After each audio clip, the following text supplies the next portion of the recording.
ఇక్కడ జరుగుతున్నటువంటి మెదక్ జహీరాబాద్ పార్లమెంటు నియోజకవర్గ అభ్యర్థులుగా పోటీ చేస్తున్న గౌరవ వెంకట్రామరెడ్డి గారు, గౌరవనీయులు శ్రీ అనిల్ గారు, మీ ఆశీర్వాదం కోసం వాళ్ళు ఇక్కడ ఈ సభలో మీతో పాటుగా ఉన్నారు.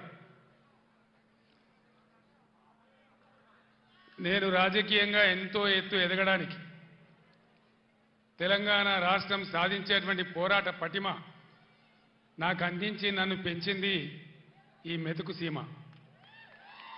మీరిచ్చిన బలమే ఢిల్లీతోని కొట్లాడి ఆనాడు ఢిల్లీ మెడలు వంచి ఈ తెలంగాణ మనం తెచ్చుకున్నాం.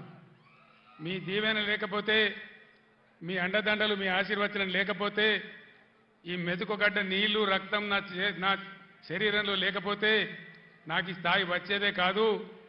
మొన్న జరిగినటువంటి అసెంబ్లీ ఎన్నికల్లో కూడా ఏ జిల్లాలో రానంత భారీ మెజారిటీ ఇచ్చి హరీష్ రావు గారు తదితరుల నాయకత్వంలో 7 ఎమ్మెల్యేలు గెలిపించిన నా మెతుకుసీమ గడ్డకు 2 చేతులెత్తి నేను నమస్కారం చేస్తా ఉన్నాను. ఎన్ని జన్మలెత్తినా కూడా మీ రుణం నేను తీర్చుకోలేదని చెప్పి నేను మనవి చేస్తా ఉన్నాను. ఇవాళ కొంతమంది తెలివి ఉన్నవాడు, తెలివి లేనివాడు, అడ్డంపొడుగు మాట్లాడేవాడు బీఆర్ఎస్కు పార్లమెంటు ఓట్లెందుకు, సీట్లెందుకు అని మాట్లాడుతూ ఉన్నారు. ఇప్పుడే కావాలి బీఆర్ఎస్కు పార్లమెంట్లో ఓట్లు, సీట్లు. ఎందుకు? ఆనాడు నన్ను మీరు ఆశీర్వదించకపోతే, నేను వెళ్ళి కరీంనగర్ ఎంపీ గెలవకపోతే, పార్లమెంట్లో నేను తెలంగాణ బిడ్డగా గర్జించకపోతే మనకు తెలంగాణ రాష్ట్రం ఎక్కడి నుంచి వచ్చేది? ఈరోజు కూడా తెలంగాణ ప్రజల ఆకాంక్షలు, ఆశలు, హక్కులు నెరవేరాలంటే ఖచ్చితంగా టీఆర్ఎస్ బిడ్డలు పార్లమెంట్లో ఉంటేనే మన హక్కులు, అధికారాలు నెరవేరితే నేను మీకు మనవి చేస్తా ఉన్నా. ఏం జరుగుతూ ఉంది మీరు చూస్తూ ఉన్నారు. ఇప్పుడే పెద్దలు పోచారం గారు చెప్పినారు, పాలిచ్చే భార్యను ఎత్తేసి దున్నపోతుని తెచ్చుకున్నామని. జరుగుతుంది. రాజకీయాలలో అప్పుడప్పుడు గమ్మత్తుగా గుడ్డి లక్ష్మి వచ్చినట్టు కొంతమంది లిల్లీ పుట్టుగాళ్ళకు కూడా అధికారం వస్తుంది. వాళ్ళని ఎందుకంటారు లిల్లీ పుట్టని? ప్రజల అధికారం ఎందుకు ఇస్తారు?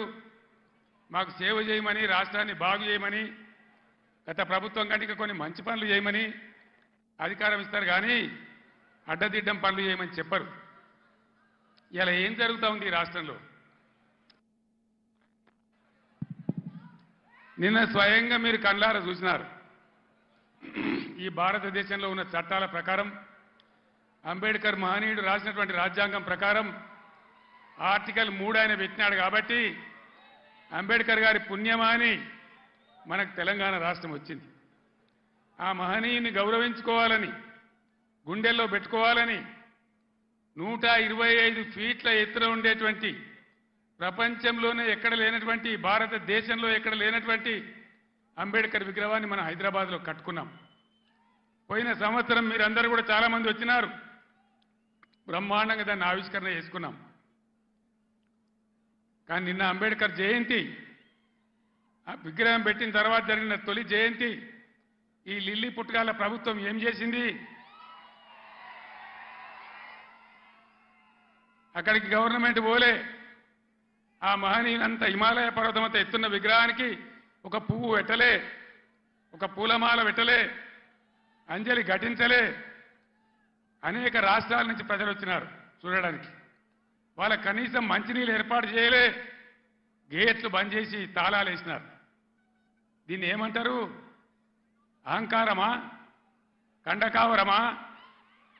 ఏమనుకోవాలి దీనికి? అజ్ఞానమా? ఎవరు పెట్టిన విగ్రహమే కదా, మనం ఒక విగ్రహమే పెట్టుకోలే. ఆయన పెట్టిన ఆర్టికల్ 3తోనే తెలంగాణ వచ్చింది కాబట్టి రాష్ట్ర సెక్రటేరియట్ కూడా, సచివాలయానికి కూడా అంబేద్కర్ మహనీయుని పేరే పెట్టుకున్నాం. విగ్రహం కాడికి పోలే. మరి ఆ సెక్రటేరియట్ ఎందుకు కూర్చుంటున్నారు? సిగ్గు లేకుండా కూర్చుంటున్నారా? అది కూడా అంబేద్కర్ పేరు మీదనే ఉన్నది కదా.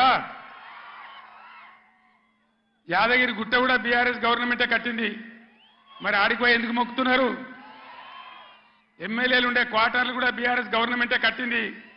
గెలిచిన కాంగ్రెస్ ఎమ్మెల్యేలు దానిలో ఎందుకుంటున్నారు అంటే అన్ని తీసేస్తారా? మిషన్ కాకతీయ చెరువులు బంద్ చేస్తారా? ఏమేం బంద్ చేస్తారు? ఈ లిల్లీ పుట్టుకాలని నేను ఎందుకన్నా అంటే దీనికే అన్నా. ఒకనాడు ఇదే లిల్లీ పుట్టుకాల పార్టీ సింగూరు ప్రాజెక్టు మన నోరు కొట్టి మన ఎండబెట్టి ఒక డ్రాప్ ఒక చుక్క నీళ్లు కూడా మనకి ఇయ్యలే. హైదరాబాద్కి ఇచ్చినారు. బాధపడ్డాం, ఏడ్చినాం. పొలాలు ఎండిపోయినాయి. అక్కడ నిజామాబాద్ వాళ్ళు ధర్నా, ఇక్కడ మెదకోళ్ళు ధర్నా. ఇయ్యలే.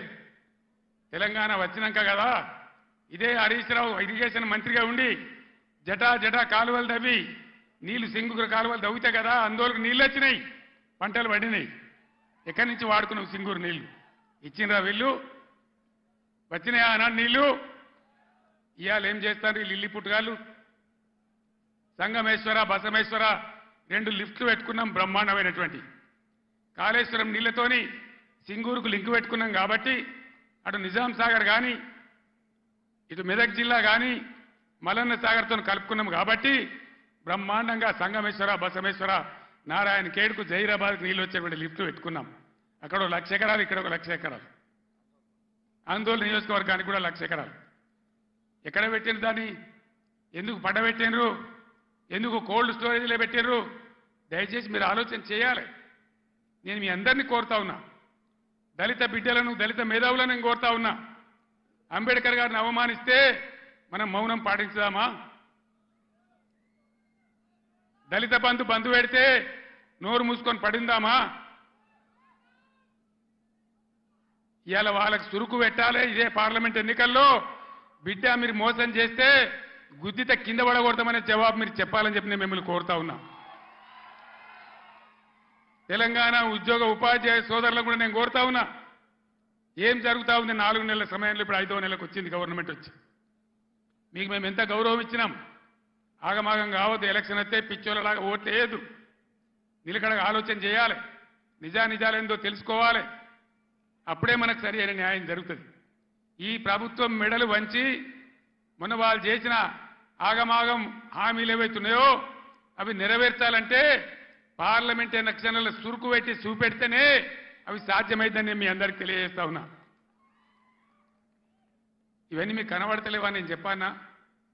ఉద్యోగులను ఎంత గౌరవించినాం, ఎంత జీతం ఇచ్చినాం, ఎంత పెద్ద పీఆర్సీలు ఇచ్చినాం, తెలంగాణ స్పెషల్ ఇంక్రిమెంట్ ఎట్లా ఇచ్చినాం, ఇవన్నీ మీరు మర్చిపోయి ఇలా ఆగమాగం అడివడే అవుతామంటే మీరే నష్టపోతారు తప్ప బీఆర్ఎస్ పార్టీ కాదు.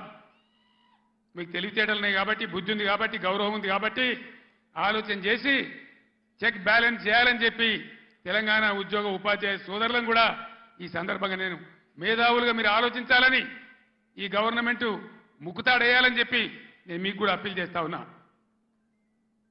ఇక్కడికి పోయి మన కరెంటు 9 ఏళ్ళ కన్నురేప కొట్టినంతసేపు అయినా కరెంటు పోయిందా? ఇవాళ పోతుందా? మరి ఇట్లే పోవన్నా ఉండాలి కదా. ఉండాలంటే పార్లమెంట్ ఎలక్షన్లో బీఆర్ఎస్ గెలవాలి. మెదక్ల వెంకట్రామరెడ్డి, జైరాబాద్లో అనిల్ గెలిస్తేనే ఎల్పడా దాపడా కోళ్ళలాగల్లాగా ఉన్నారు. ఇద్దరు కూడా చదువుకున్న వాళ్ళు. ఒక ఆయన ఐఏఎస్ అధికారి, ఇంకొక ఆయన తెలంగాణ ఉద్యమకారుడు. బ్రహ్మాండంగా ఈ కాంగ్రెస్ ముక్కు విండి మీ హక్కులు సాధించాలంటే వాళ్ళని గెలిపించాలని చెప్పి నేను మిమ్మల్ని కోరుతా ఉన్నా. గెలిపిద్దామా? కారు గుర్తుకే. సభ అయిపోలేదు, ఉండండి.